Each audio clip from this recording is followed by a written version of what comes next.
Alrighty, today we are going to learn how to play Minuet number 2. This is the last song in the first book of the Suzuki series. So before starting, I would make sure that the student knows a couple of things. And the first thing would be a C major 2-octave scale, as well as the arpeggio. I would suggest practicing that scale with a minuet rhythm.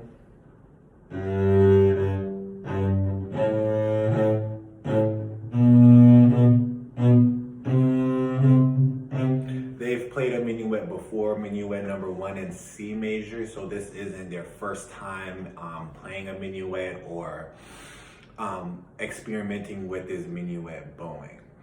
So definitely the C major scale as well as the arpeggio, and an A major 1-octave scale as well, just so we can get that extended position that we will have in the song.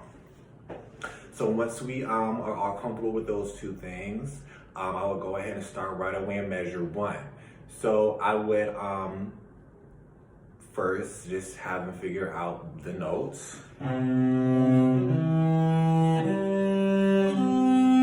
And actually that sounds pretty familiar, doesn't it? Why? Because it's a C major arpeggio, which they know. So we're just playing a C major arpeggio plus 2 additional notes.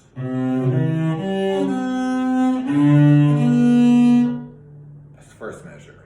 One more time. And if they're struggling with the finger pattern or the rhythms, I would suggest augmenting the rhythm.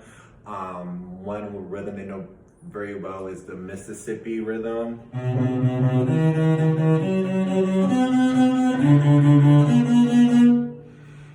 And then you could just take it down to hot dog.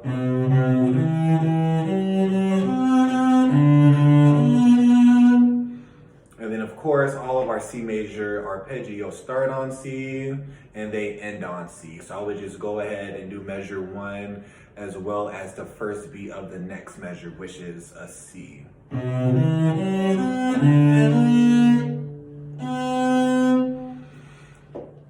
So after we get the first measure down, I would next move to measure 2, just to review that minuet bowing. We want the first beat to be strong or heavy, and the beat 2 and 3 to be really light. So luckily beat 1 is a C, which is a ringing tone, a term they're very familiar with. So when we get that ringing tone, we really want to hear that ring, and we really want to make sure we pull our bow and use lots of bow. So I would just have them practice measure 1 and then stop on the C so we can hear that ringing note.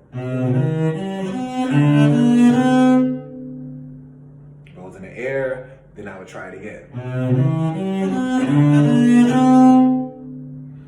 Now, we're doing the same exact thing, but now we're going to land on the G string after we play that C ringing tone.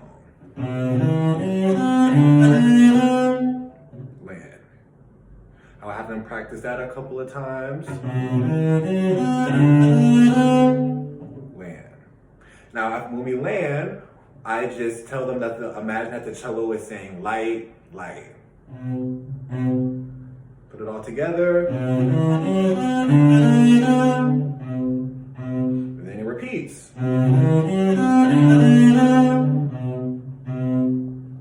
So I would definitely spend most of the time working on just the first 2 measures because it repeats very well. So moving on, the next point I would go after is going to be in measure 15, beat 1, when we have a triplet. This is their first time seeing a triplet, I believe. So once we get the notes, the first triplet is very scalar, so it just goes up. I would first practice it with hook bowings.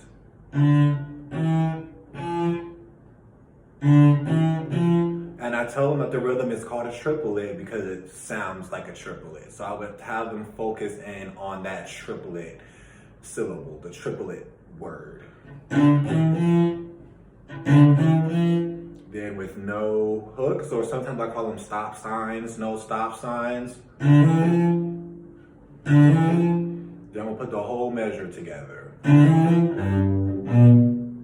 more time. And resolve back to C. There is actually another triplet in measure 23, so I would just go ahead and do that one next, since we're talking about the triplets. Then no stop signs, no hooks. Now beat 2 and 3, we have the E, but now we have that accidental, that G sharp. So this is where that A major scale prep comes in handy, because we're seeing the same notes, the same finger pattern right here in the music. Extend, bring your thumb.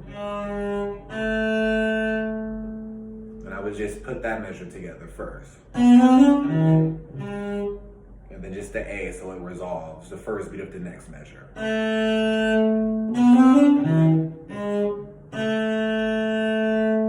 Now next, we have another G sharp again, so I would just, after we play that open A, I'll tell them to just make a tunnel.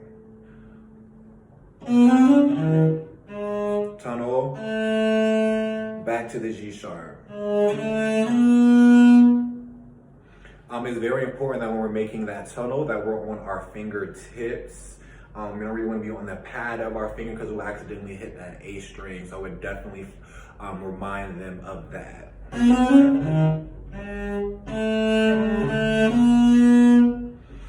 Now next, I would go back to measure 17 so we could target this eighth note rhythm.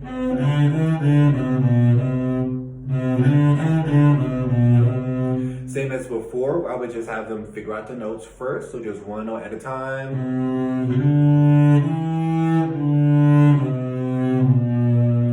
And then we can add some of their favorite rhythms to it. I try to switch up the rhythm just to give them a lot of variety. So far we've done Mississippi and hot dog. So here I might tell them to do strawberry.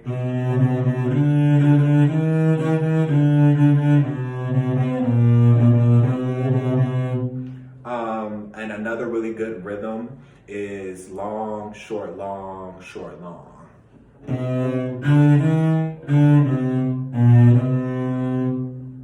So once we do that a few times and we get really comfortable with the finger pattern, we can go ahead and add the rhythm. They're all eighth notes, so they're all the same speed. One isn't faster or shorter than the other. One more time. Good. Then the next sequence of eighth notes in measure 19. Once again, that same process, just figure out the notes first. Then we can use one of the rhythms that we talked about earlier, and then we would just add the rhythm written in the page once we get solidified with the finger pattern. So this sequence repeats 2 times.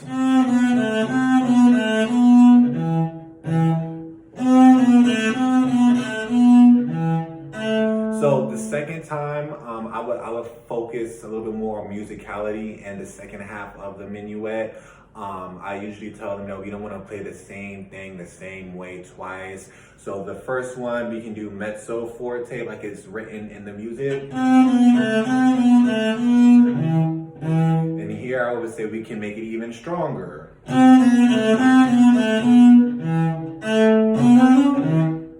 Tunnel. All leading us back to that C we just arrived on. Now, in the next section, starting from measure 25 to the end, once again, I'm focusing more on musicality because the notes here aren't too difficult. They're very scalar. Yeah.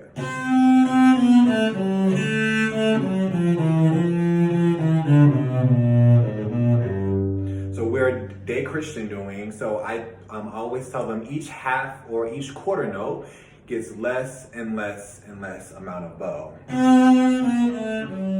Oh, I'm sorry.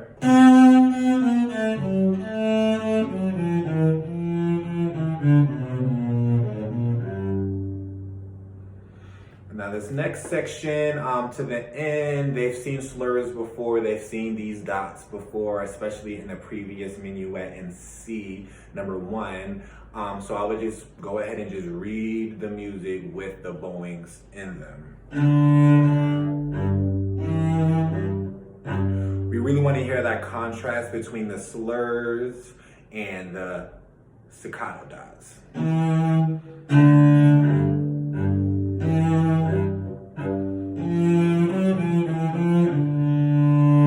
And then we're back to the same rhythm we had in the beginning.